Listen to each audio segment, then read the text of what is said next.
नवशिव अवतार धरून केले त्रैलोक्य पावन।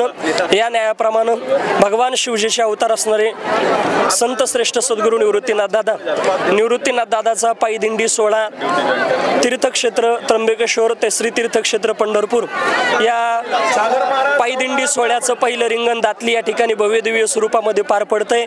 जणू हा सोहळा पाहिल्याच्या नंतर देवादिकांना सुद्धा या सोहळ्याचा आनंद घ्यावा वाटावा इतकं गोड हा सोहळा। स्वर्गीय अमर इच्छिता ती देवा मृत्यू लोकी व्हावा जन्मामा या न्यायाप्रमाणे देवांना सुद्धा हे हवा वाटावा इतका गोड हा सोहळा आपल्याला बघायला भेटतोय। रामकृष्ण हरी।